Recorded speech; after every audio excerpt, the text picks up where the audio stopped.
Alright, it looks like we won the die roll here. So let's see. Our opener is only one land, and it's a forest. We've also got a bunch of double blue cards, so not what we wanted. So let's take a mulligan here. And I think we can keep this. Let's take a look at our scry. It's a land. We probably just want to be drawing primarily spells. So we're going to bottom that one and get the ball rolling here. Probably going to play the Lambhole Pacifist on turn 2. It looks like our opponent is playing something a little bit weird since we're seeing Highland Lake. We'll see exactly what that means hopefully in a little bit, but let's go ahead and play the Pacifist. And the reason why we're doing this is that if our opponent plays something here, we can just Bound and Crisis and then flip our Lambhole. But it looks like it may be the blue-red counter Eldrazi deck. So that's pretty annoying. The Spatial Contortion is going to take down our Pacifist. And so here we've got a couple of options. We can just pass, holding up our Bound and Crisis. We can play the Sylvan Advocate. Those are pretty much our two options. I think I like passing. It may be that this gives our opponent an opportunity to counter the Bound and Crisis, but that is not the end of the world because our big spell is the card we just drew, Jace Unraveler of Secrets, and that's the card we want to resolve the most in this situation. So yeah, we're just going to play the Bound and Crisis out there.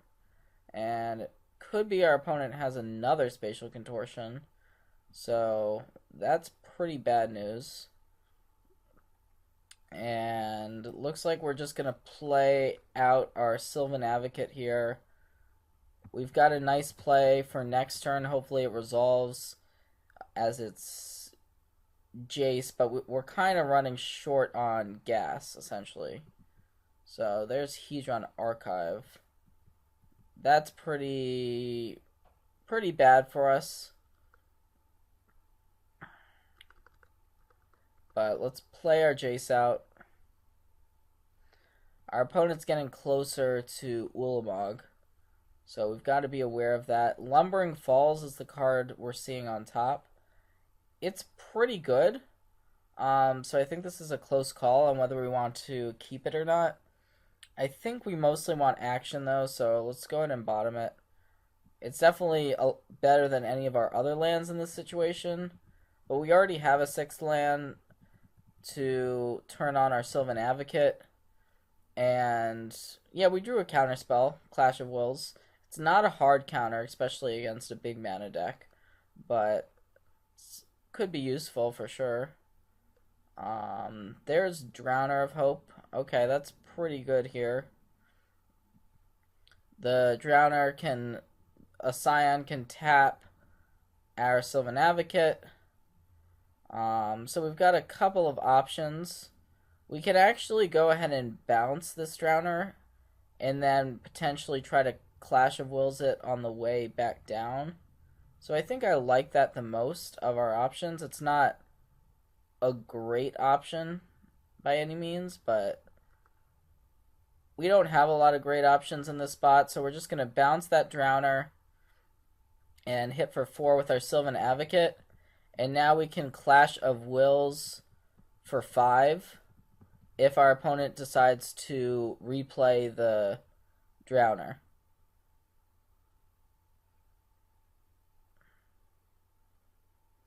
And so there is a Hedron Archive. That's quite good here. And it could very easily be that the Drowner is the next play. We could have actually negated the Hedron Archive, and I'm not sure if that was what we should have done or not. But in any case, we did not do it. And so let's just go ahead and cast our Clash of Wills here.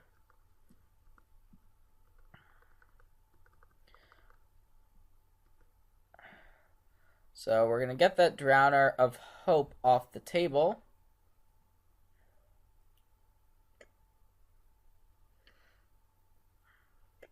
So, pretty interesting spot here. Our opponent has a lot of mana, so we're hoping for no big whammy card, essentially. I think we want a plus here. We could bounce a Scion, but plussing seems like probably the best option. And now we're seeing a Lumbering Falls again. It's not a bad one to have here. I guess we can take it. We're definitely just hoping to dodge Ulamog, primarily.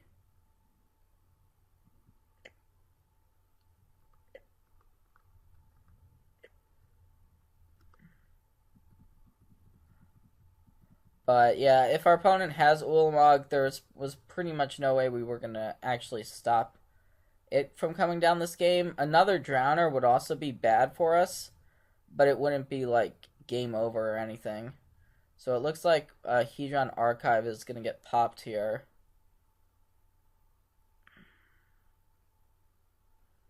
There's another Archive. We might just want to negate this. Yeah, I think I'm fine with going for a negate. It could be that our opponent has a counterspell, but no. It looks like the negate's going to resolve.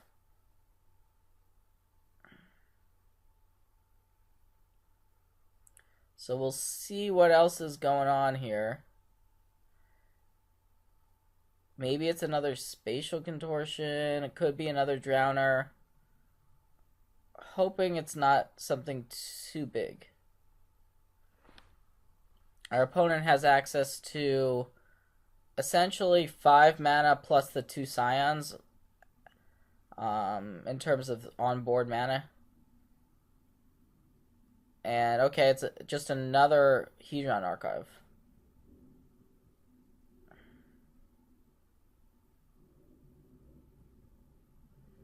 So our Lambholt Pacifist is not flipped right now, which is worth noting. We can bounce a Scion if we want to with our Jace. Or we can just plus Jace, which is also a pretty attractive option here. If we bounce a Scion, we can activate our Lumbering Falls. Yeah, I think we just want a plus here. Dig deeper into our deck. We found another copy of Sylvan Advocate, which is pretty good. So we're going to keep that on top. And we actually, sorry, I don't know why I said we couldn't attack with Lambholt Pacifist. Of course we can, because we have a Sylvan Advocate in play. And we can also make our Lumbering Falls into a 5/5 creature. So the question is, do we want to activate Lumbering Falls or hold up Spell Shrivel? And I think we probably just want to activate the Lumbering Falls, but let's start by casting a Sylvan Advocate here. And it looks like that resolved, so we're just going to activate the falls and get in with everything. If we had bounced a token, that would basically mean our opponent would have one less chump block available. But it's going to be 3 damage coming through as of right now. And unless our opponent has... Okay. So it is actually Spatial Contortion on the Pacifist. But we're basically hoping to dodge Ulamog. Spawning Bed is actually a good card for our opponent to have here. Because it threatens 3 chump blockers. And it looks like Drowner is also a card our opponent has. So pretty close game now all of a sudden.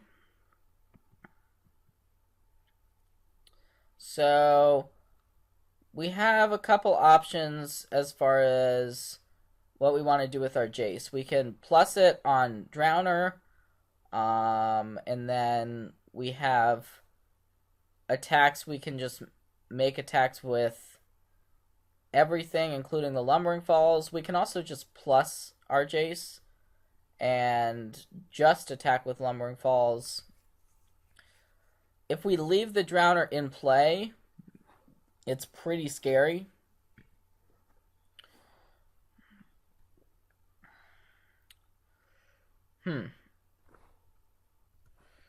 Alright, let's go ahead and tick Jace up. Let's see what we can scry ourselves into here. And okay, we're definitely going to bottom the forest. And we actually drew a copy of Westvale Abbey. So that's not a bad one to draw here. Now that we have that card, we probably just want to play the Abbey and pass the turn here. Though our opponent's going to get to crack these Hedron Archives and essentially draw a bunch of cards. So that's not great for us, but there's also not really a good way around this situation. So we have Abbey, which, I mean, it threatens to make Ormondal in a couple turns, which is somewhat relevant. It also just creates more tokens for us.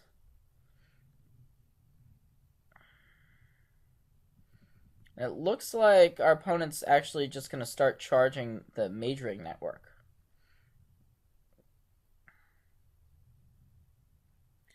And this Anticipate, we can actually just go ahead and Spell Shrivel it. And I think I like that a reasonable amount. It does mean that we're not going to be able to activate Westvale Abbey this turn.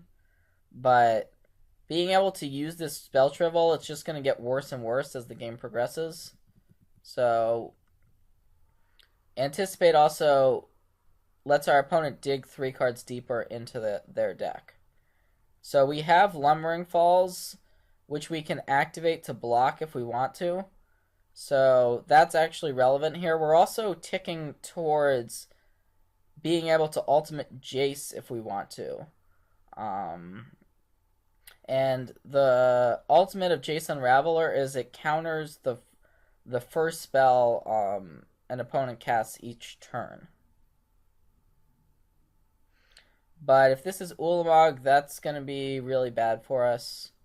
And it is Ulamog. So, yep, that's pretty unfortunate.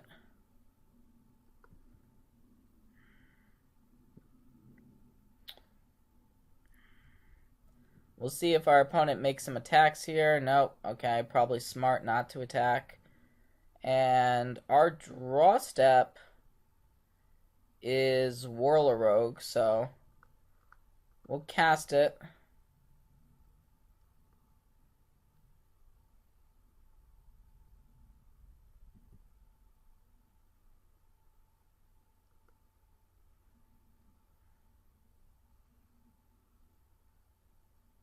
And so here we can just attack with the Sylvan Advocate.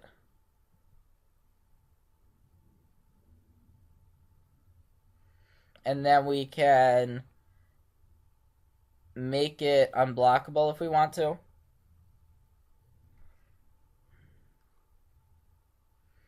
So our opponent could tap it down, and it looks like that is going to be the play, to tap down the Sylvan Advocate, which is pretty annoying. So we're just going to pass the turn because we need our Lumbering Falls back to be able to block in order not to just die this turn.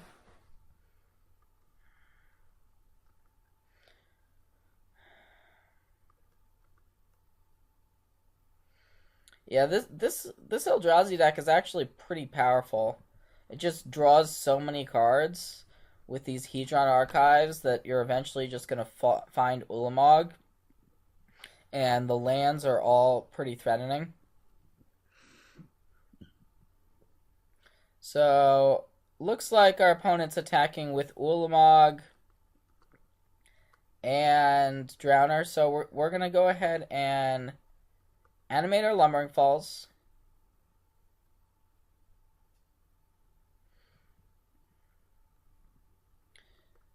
And it actually turns out we only have 21 cards left in our deck, so that's really bad.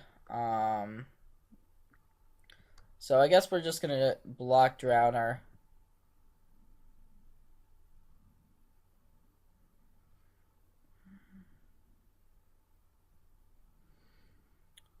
Trying to think if we have outs in this situation. There's creatures we could draw that would flip Westvale, but that would only be 9 damage, and our opponent's at 10. Oh wow, and it's actually just another Ulamog. Alright, that's gonna be game. Let's go to the next one. So, against this blue-red Eldrazi deck, how do we want to board? I think Gaia's Revenge is pretty solid in this matchup.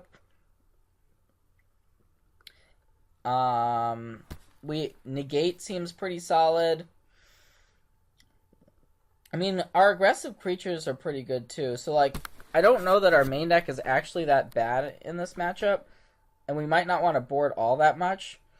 The recruiters could be a little bit slow, the Dustwatch recruiters. So I could see boarding out like 1 or 2 Dustwatch recruiters. Nissa.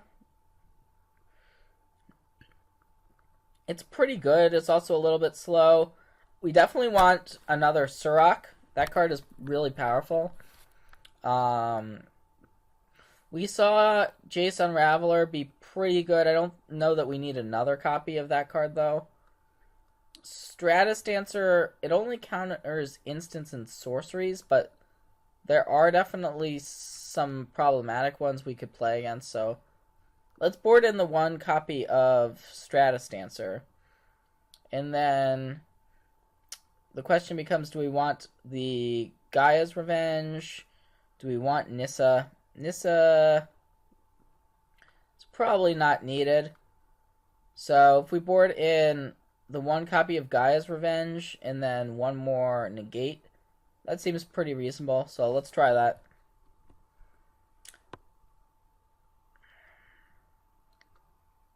And once again, it looks like we're going to have to mulligan a 1-land hand. So let's hope for a better 6. This hand, even though we're going to have to keep it, it has Dustwatch, which we specifically boarded out because of this type of situation, but I think we would just want to top the Whirler Rogue. Whirler Rogue's pretty powerful, and just get going with Lumbering Falls here. That way we'll draw the Whirler Rogue, and we get to play our tap land. It does mean that the Oath of Nissa isn't getting played as early as we want to, but hopefully this Dustwatch Recruiter actually does some good work.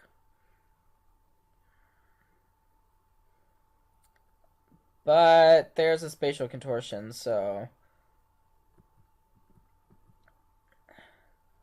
that's pretty annoying. Here we probably just want to start with Oath of Nissa and then presumably play Dustwatch Recruiter. Although this is a pretty interesting spot. We can take an island, Surrak, or Lambholt Pacifist. I think we just want the island in order to play our Whirler Rogue next turn.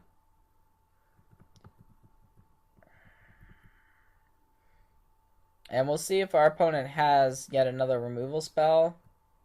It looks like the answer is no. So Recruiter is going to flip here, which is pretty nice.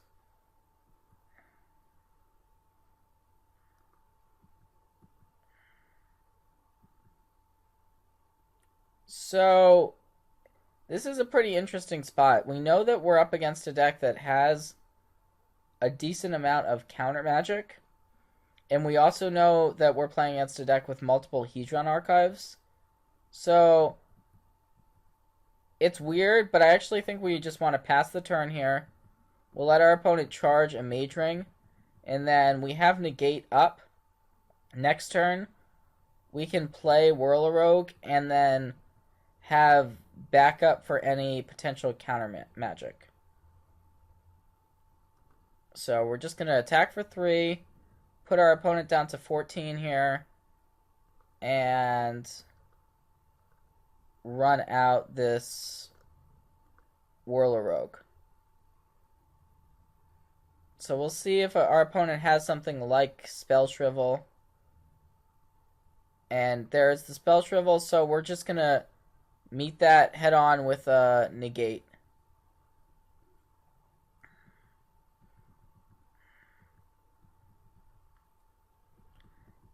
And we're actually pretty close to flipping Ormondal, and our recruiter is going to flip back over.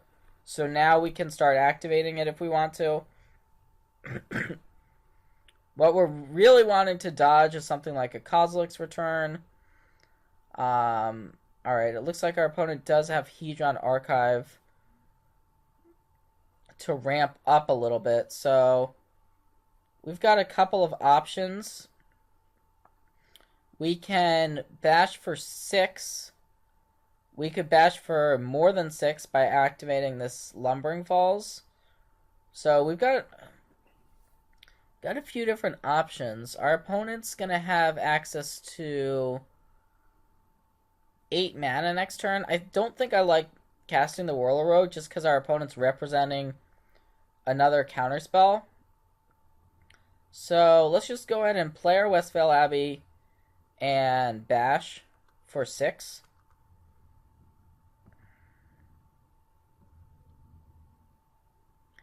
And it looks like the play is just going to be to take this damage.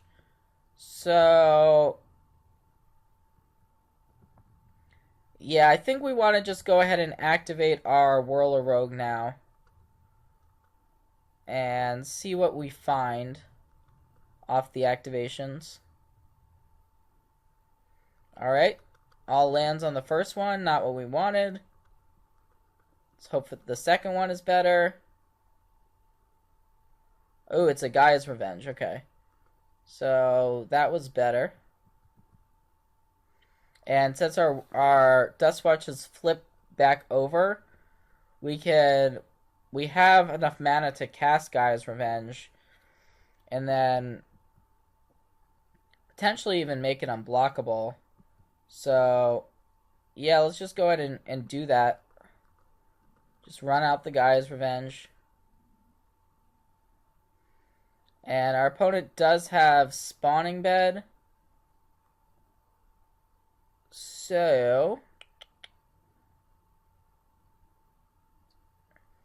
alright, we're just gonna attack with everything. If our opponent just makes a Spawning Bed, that's fine. We can't actually make our Gaia's Revenge unblockable because it's not hexproof, but it does mean that our opponent can't target it, which is really nice.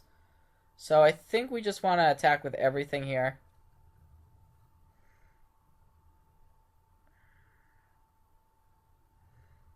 And we'll see exactly what happens. Yeah, it's just going to be a Spawning Bed activation. So I would expect a chump block on the Gaia's Revenge, and then our opponent might chump block, make another chump block, and go down to 4, it looks like. And we still have this other Whirl-a-Rogue left in hand. So our opponent's going to be able to charge the Majoring Network. So that's kind of annoying, but it looks like, let's see, even Ulamog on our opponent's next turn probably isn't going to do it. Although it would be close. So we'll see what happens here. This deck has a number of angles, And this spawning bed represents another 3 chump blocks. But I think we're looking actually pretty good here.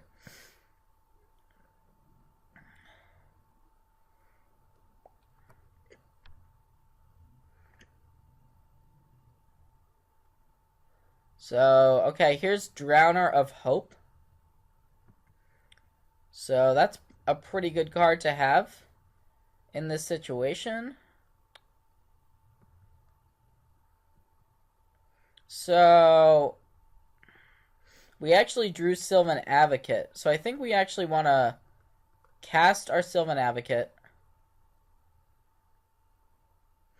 If this resolves, what we can do is we can activate a Lumbering Falls and use our 2 Thopters to make the Lumbering Falls unblockable. Now, our opponent might use a Spell Shrivel or something similar on the Sylvan Advocate. But, okay, so it actually looks like the play now is going to be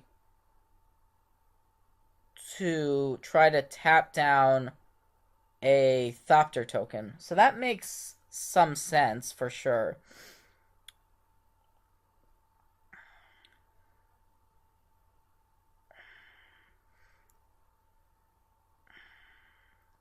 What we can do now, though, is we can, in response, activate our Lumbering Falls. So let's do that.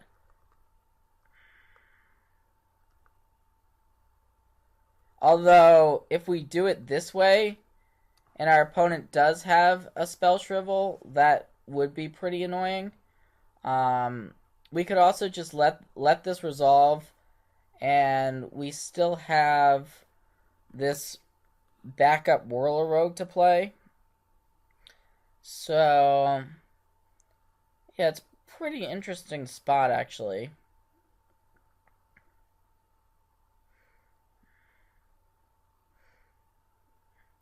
All right, we'll let this tap happen. And so our Sylvan Advocate has resolved, and we can now just activate our Lumbering Falls, and our opponent's going to have to make some serious chump blocks here. So I don't think was a reason for us to risk anything in this spot.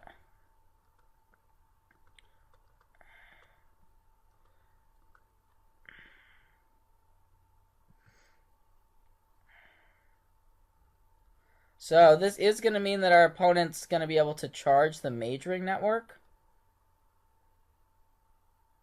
But we can attack with just Gaia's Revenge and Lumbering Falls, which would basically force double chump block. And then we also can attack with a Thopter. If we attack with everything, though, our opponent will have to block our Howler and then go to 1. But I think I like this attack the most. Let's see. Let's just attack with everything. I don't think our opponent has another Spatial Contortion in hand, and that wouldn't even be that important. So I'm guessing the Drowner's going to block the Howler, and the Scions are going to chump our big creatures, and our opponent's going to fall out to 1 while only having the Drowner in play. So that seems quite good for us. And it looks like those are the blocks our opponent has lined up. So I really don't know of what outs our opponent could have. Ulamog would be decent here, but it wouldn't be enough. So Shrine is going to allow some more mana to be generated on our opponent's side. It's unclear what that additional mana is actually going to be able to accomplish.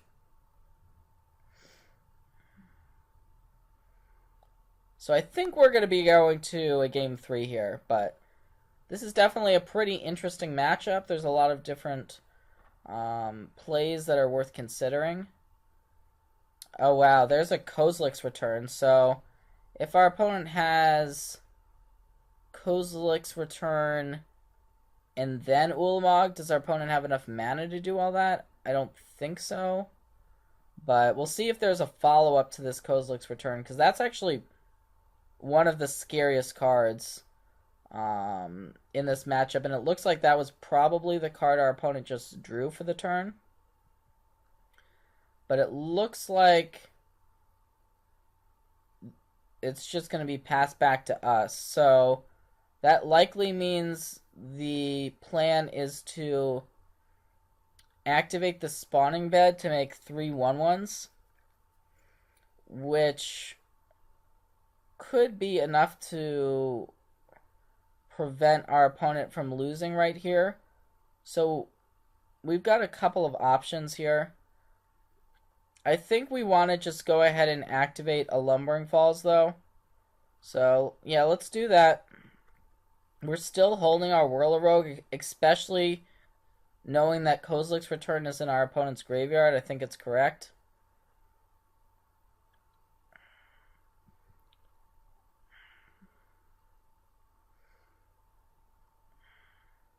So we won't be getting in with the Advocate.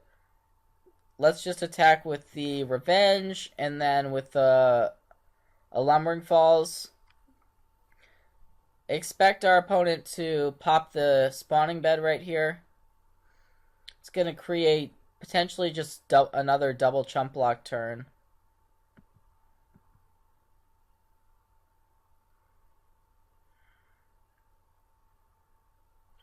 Although now it looks like Drowner's going to trade with the Lumbering Falls. So if our opponent does have Ulamog, that's going to be able to flash back the Kozilek's, or basically replay the Kozilek's Return and wipe our board. However, we'll be able to then deploy our Whirl-a-Rogue, which could still be enough to win us the game here. So it looks like that may be what our opponent's at least playing towards. I don't know if Ulamog is actually in our opponent's hand or not, but it's definitely a possibility.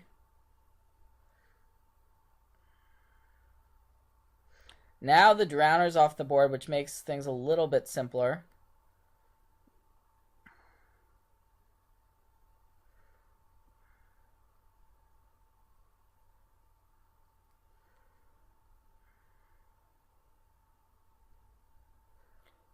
Alright, it looks like the Majoring Network is going to get cashed in this turn.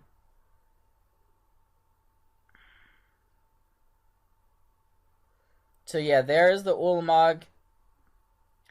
And we're going to see the Kozilek's Return come back. We're going to see the Ulamog get rid of 2 of our permanents.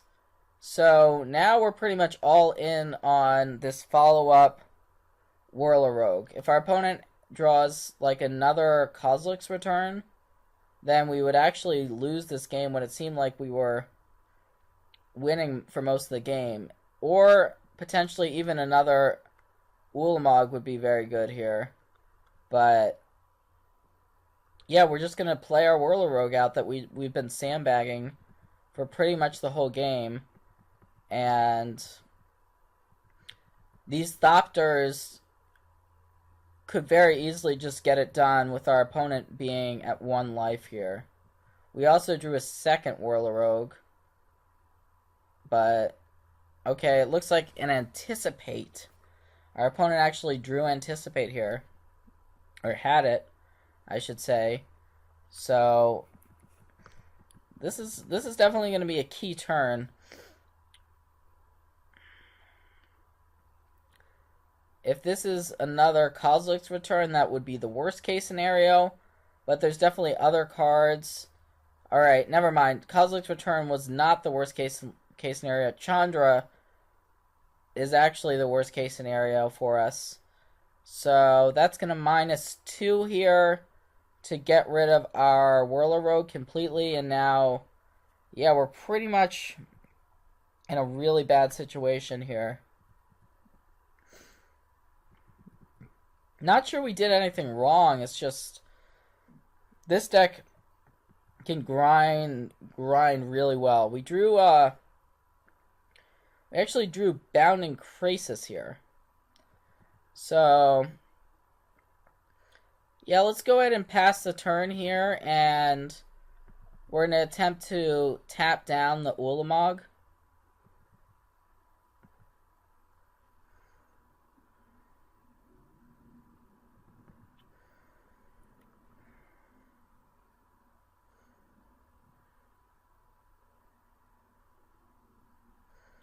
Although, I wonder what this is. Our opponent's tapping a bunch of mana here. Looks like it's a Drowner of Hope. So, yeah, either way... Well, this Drowner is really bad for us as well. But we're going to play this Bounding Krasis to tap down our opponent's Ulamog. Alright, that went horribly awry. So we're just dead. Wow. What a turn of events here. I thought we were going to definitely win this one, but our opponent played pretty well and drew the right cards at the right time, I guess. Alright, I guess we're going to concede.